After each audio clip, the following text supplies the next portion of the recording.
다 같이 서로신경으로 신앙 고백하심으로 새벽 기도를 하나님께 드리시겠습니다. 나는 전능하신 아버지 하나님 천지의 창조주를 믿습니다. 나는 그의 유일하신 아들 우리 주 예수 그리스도를 믿습니다. 그는 성령으로 잉태되어 동정녀 마리아에게서 나시고 본디오 빌라도에게 고난을 받아 십자가에 못 박혀 죽으시고 장사된 지 사흘 만에 죽은 자 가운데서 다시 살아나셨으며 하늘에 오르시어 전능하신 아버지 하나님 우편에 앉아 계시다가 거기로부터 살아있는 자와 죽은 자를 심판하러 오십니다. 나는 성령을 믿으며 거룩한 공교회와 성도의 교제와 죄를 용서받는 것과 몸의 부활과 영생을 믿습니다. 아멘. 찬송가 212장 찬양하시겠습니다. 찬송가 212장입니다.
하나님 말씀 함께 보겠습니다. 출애굽기 35장 10절에서 19절까지 말씀입니다.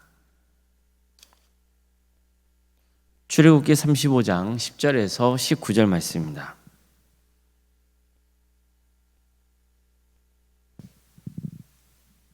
출애굽기 35장 10절에서 19절까지 말씀을 교독하시겠습니다.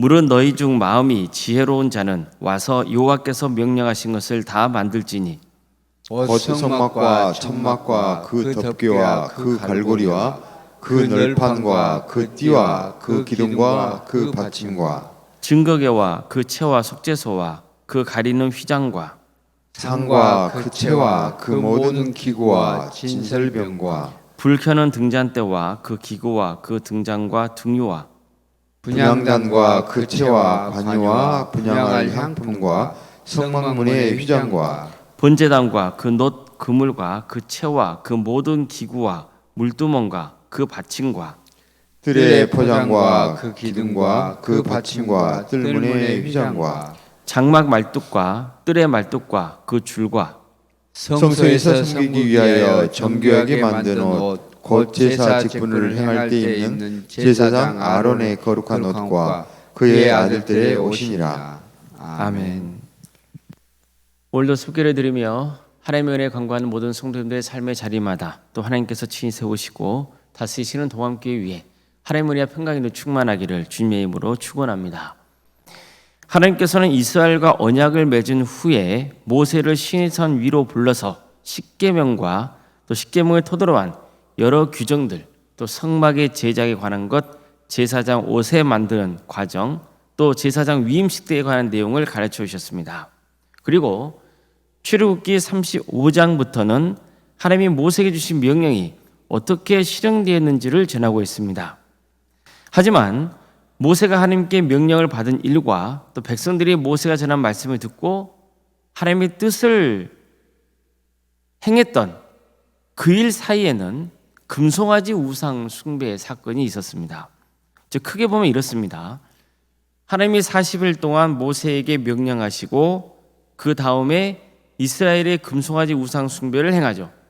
그런데 다시 비로소 하나님이 모세에게 명령하신 대로 백성들이 성막이나 여러 일들을 행하는 모습을 보여주고 있는 겁니다. 자, 이러한 순서는 이스라엘 백성들만 아니라 오늘날 우리에게도 아주 중요한 교훈을 줍니다.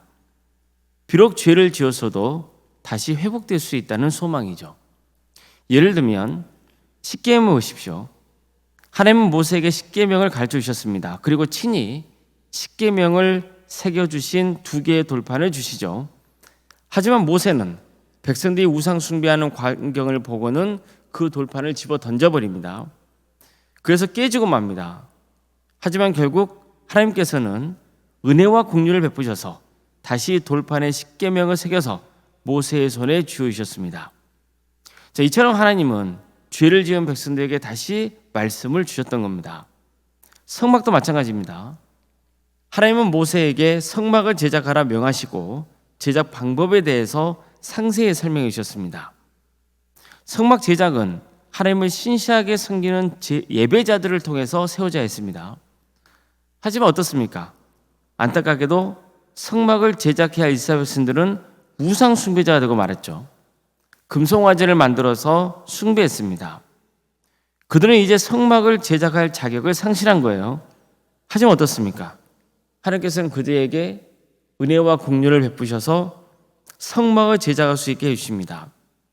성막을 제작할 수 있게 해주셨다는 것은 다시 하나님께서 그들을 당신을 예배하는 자로 삼으셨다는 뜻입니다. 자, 이것은 이후에 이스라엘 역사에서 아주 큰 의미를 갖는 사건이었습니다. 이스라엘은 나중에 솔로몬 왕 시대에 성전을 세우죠.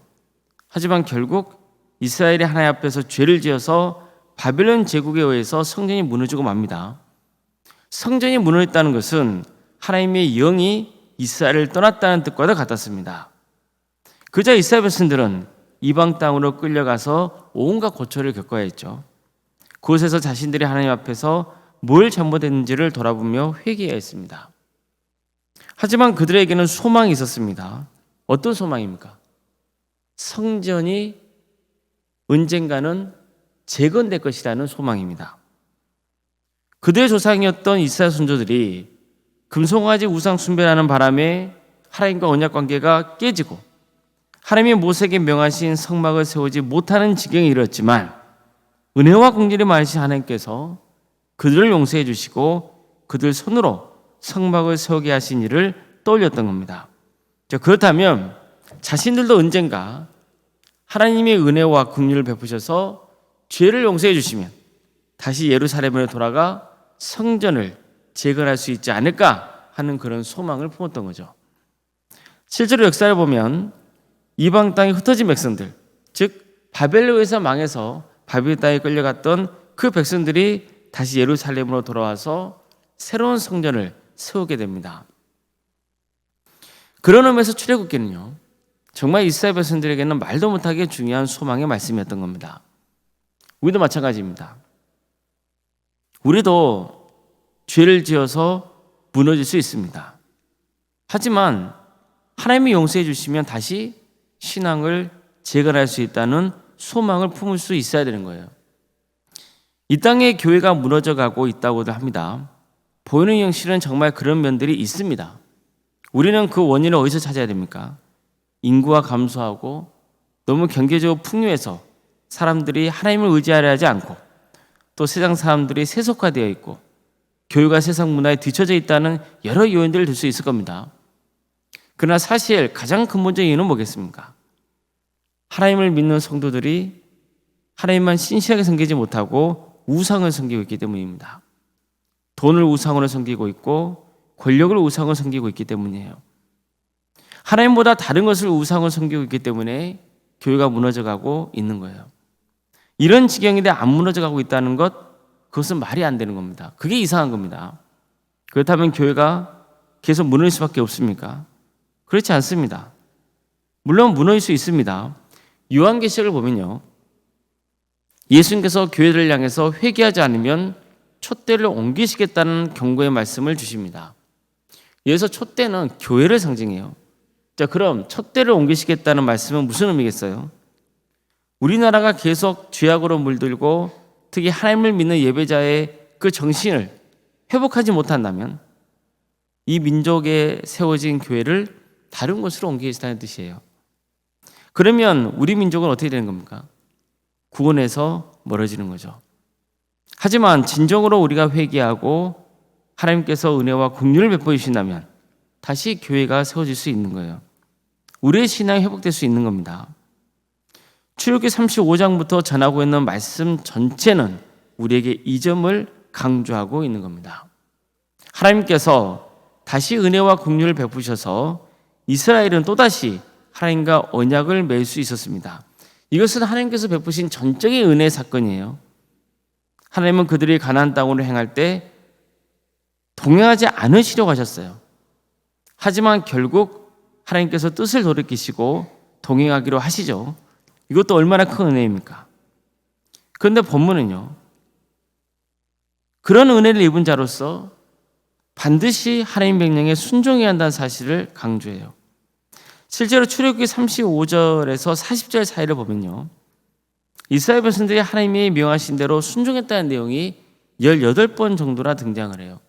그러니까 그만큼 이스라엘이 하나님의 뜻에 순종했다는 점을 강조하고 있죠. 모세는 백성들에게 성막 제작에 필요한 물품을 가져오라 했습니다. 이때 모세가 강조한 게 뭐였습니까? 마음이 원하는 자였습니다. 즉 마음이 움직이는 자는 누구든지 자원하는 마음으로 하라는 거예요. 이것은 이미 하나님께서 모세에게 명하신 일이었습니다. 하나님 앞에 예물을 바치는 것, 그것은 분명 헌신하는 모습이에요. 그런데 하나님은 그 사람의 마음 중심을 보신다는 거예요. 어떤 태도로 헌신하는가를 보십니다. 또한 오늘 본문은 또 하나의 헌신을 말씀하고 있죠. 물은 너희 중에 마음이 지혜로운 자는 와서 여호와께서 명령하신 것을 만들지니. 모세는 백성들에게 성막 제작에 필요한 것들을 바치라 했고, 이제는 그 예물로 성막 제작에 참여할 자들을 부르시는 거예요. 이때 모세는 마음이 지혜로운 자가 오라고 했어요. 여기서 마음이 지혜로운 자라는 것은 기술이 있는 사람을 뜻해요. 즉 손재주가 있는 사람들이죠. 지식도 있어야 됩니다. 관찰도 있어야 돼요. 또 열정도 있어야 됩니다. 끈기도 있어야 돼요. 그래서 우리 성경에는 마음이 지혜로운 자라고 포괄적으로 표현했던 겁니다. 단지 손재주만 있어서는 안 돼요. 이런 요소들을 골고루 갖추고 있어야 돼요. 즉 사람에게 주어진 여러 재능을 발휘해서 성막 제작을 하라고 명하신 겁니다. 이처럼 모세는 자원하는 마음으로 사람들이 성막 제작에 필요한 예물을 바치게 했고, 실제로 성막 제작에 참여할 사람들을 모았던 거예요. 이것은 오늘날 교회가 어떻게 세워지는지를 보여주고 있는 거죠. 교회의 주인은 누굽니까? 하나님이십니다. 이것은 아무리 강조해도 지나치지 않는 거예요. 교회의 주인은 하나님이십니다. 교회는 하나님이 친히 세워가시는 거예요. 그러나 하나님께서 교회를 세워가실 때 우리의 헌신을 요구하시는 거죠. 하나님은 우리에게 자원하는 마음으로 예물을 바치라 하세요. 또 마음이 지혜로운 자들을 불러서 여러 모양으로 교회를 섬기게 하시는 거예요. 실제로 우리 교회도 보세요. 하나님이 우리 교회를 친히 세워가세요. 그러나 우리의 헌신을 요구하시죠. 특히 오늘 본문은 하나님 앞에 재물을 바치라, 그 차원과 함께 재능을 바치라는 말씀도 하고 있는 거예요. 하나님이 내게 주신 은사가 있다면 그걸로 교회를 잘 섬기라는 거예요. 이걸 위해서 하나님은 우리에게 재물도 주시고 재능도 주시는 거예요. 이렇게 해서 우리가 교회를 세워가면 우리 도함교회를 통해서 우리도 구원의 은혜를 누리고 또 다른 많은 사람들이 함께 구원의 은혜를 누리게 되는 겁니다. 이때 중요한 것은 소망을 품는 거예요. 우리는 다 연약합니다. 부족해요. 완전한 교회는 없어요. 다 부족한 면이 있죠. 교회가 힘들다, 무너져 간다는 위기의 목소리가 여기저기서 들려옵니다. 그렇지만 출애굽기가 우리에게 전하고 있는 게 뭡니까? 그럴수록 우리 자신을 돌아보라는 거예요. 과연 우리가 하나님을 제대로 믿고 있느냐는 거죠. 혹시 하나님을 우상 숭배하듯이 섬기고 있는 건 아닌지 돌아보고 회개하라는 거예요. 정말 우리는 말로는 하나님을 섬긴다면서도 다른 것을 섬기고 있는 건 아닌지 돌아보라는 거예요. 그러면 은혜와 긍휼이 많으신 하나님께서 다시 회복시키시고 교회를 세워가실 것이라는 겁니다. 이런 기대와 소망을 전하고 있는 거예요. 아무쪼록 우리 교회가 하나님의 은혜와 긍휼에 전적으로 의지하며 하나님의 말씀에 순종할 수 있는 그런 교회가 되기를 바랍니다.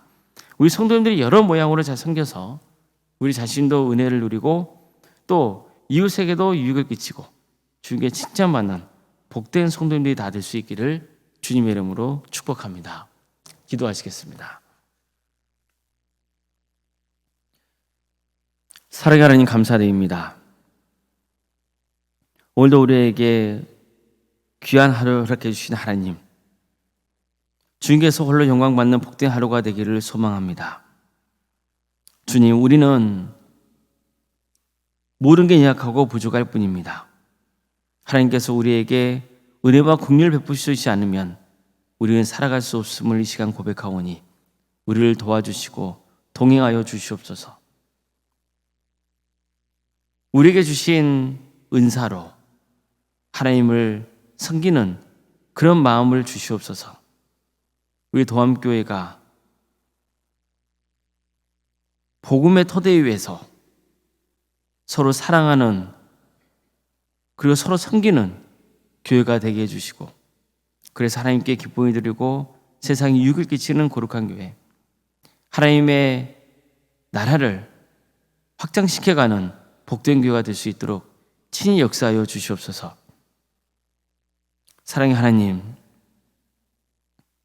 어려움에 처한 우리 성도들 주께서 긍휼히 주셔서 그들의 삶의 자리를 지켜주시고 보호하여 주시옵소서. 유체인 질병 가운데 고통당하고 있는 성도들이 있습니다. 모든 치료의 과정 가운데 주께서 함께하여 주시옵소서. 사랑하는 가족을 돌보는 또 성도들이 있사오니 주님께서 지치지 않도록 그 영혼을 붙들어 주시옵소서. 도와주시고 함께하여 주시옵소서. 여름볕 가운데 교회 나와서 예배드리지 못하고 집에서 요양 중에 있는 성도들이 있습니다.